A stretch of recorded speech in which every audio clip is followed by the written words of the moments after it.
है ये हमको सबसे बेस्ट सर्विस हम लोग दे सक रहे हैं और डॉक्टर लोगों को भी बहुत सुविधा मिल रहा है। जो प्राइवेट डॉक्टर के जो मरीज आएंगे उनके लिए क्या भी सुविधा है? प्राइवेट गोड़ लगातानी समाचार बटुए बक्सर से खबर के हेडलाइन सुनी। बढ़िया खबर बटुए, लोग खातिर अब आसान हो गई। सदर अस्पताल में लाग के तैयार बटुए सीटी स्कैन मशीन, कम दाम में हो जाए सीटी स्कैन। जी हाँ, ये बढ़िया खबर आ रहा बटुए बक्सर जिला से कि सदर अस्पताल सीटी स्कैन मशीन लाग के तैयार हो गई बा। बतावल जा रहा बा कि इस सप्ताह में सीटी एक्सरे के शुरुआत हो जाई, कहे से कि मशीन के सब टेस्टिंग भी कल हो गई बा। जानकारी के अनुसार सदर अस्पताल में जौन एजेंसी के सीटी स्कैन लगावे के एग्रीमेंट कइल गई बा, वो एजेंसी सरकारी अस्पताल के मरीज के साथ बाहर के अस्पताल के मरीज के भी सरकारी रेट पे सीटी एक्सरे करे के योजना बनैले बिया। सरकारी अस्पताल के मरीज के सरकारी रेट के बाद एजेंसी के द्वारा 22% छूट भी दिहल जाई, यानी कि सरकारी अस्पताल से जे रेफर होई वो जाई उनका के 22% छूट दिया। लेकिन बाहरी मरीज के सरकारी रेट पे ही सीटी स्कैन कइल जाई। एक और संजीवनी स्कैन के संचालक प्रणव मुखर्जी बतैनी कि पीपी रोड पे पूरा देश में सीटी स्कैन सेंटर खोलल जा रहा बटुए। सरकार गरीब परिवार के लेके व्यवस्था शुरू कैले बिया। सदर अस्पताल में मशीन लगावल गइल बा, बहुत ही हाईटेक मशीन बटुए। संजीवनी के माध्यम से पूरे भारत भर में सीटी स्कैन लगावे के काम चल रहा बटुए। अब बक्सर जिला के सदर अस्पताल में भी सीटी स्कैन मशीन लग के तैयार बटुए। लोग के पटना आरा करावे खातिर सीटी स्कैन जाए के पड़त रहे, लेकिन अब पूरी तरह से परिपूर्ण आ ट्रेंड लोग के द्वारा सीटी स्कैन कइल जाई, ताकि अब कोनो भी परेशानी मत हो। बक्सर सदर अस्पताल में इस सीटी स्कैन मशीन लाग के तैयार हो गई बटुए। भोजपुरिया समाचार लाइव दिखा रहा बा, और सबके बयान भी सुनाई।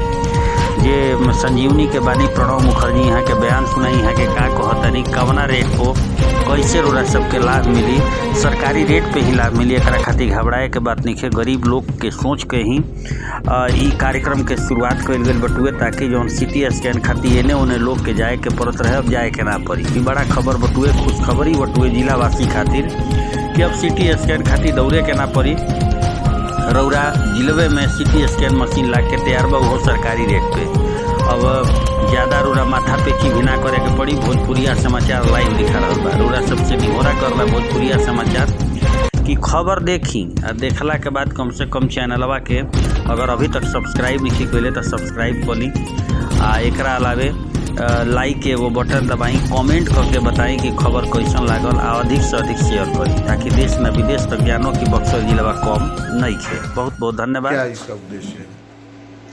सर, उद्देश्य ये है कि पीपीपी मॉडल पे पूरे देश में इस तरह का सीटी स्कैन यूनिट खोला जा रहा है सरकारी अस्पतालों में, ताकि गरीब लोग या तो जिनके पास पैसा कम हो, वो लोग कहीं बाहर जाते हैं ट्रीटमेंट के लिए तो उनको बहुत खर्चा पड़ जाता है। तो इसलिए सर सदर अस्पताल में इस तरह का फैसिलिटी आने पर इन लोगों का पैसा का बहुत बचत हो सकता है। और सर दूसरा जो हमारा मशीन यहाँ लगा हुआ है, ये 16 स्लाइस मशीन है, ताकि बहुत हाईटेक मशीन है और हम लोग इंटरनेट के ज़रिए जुड़े हुए हैं।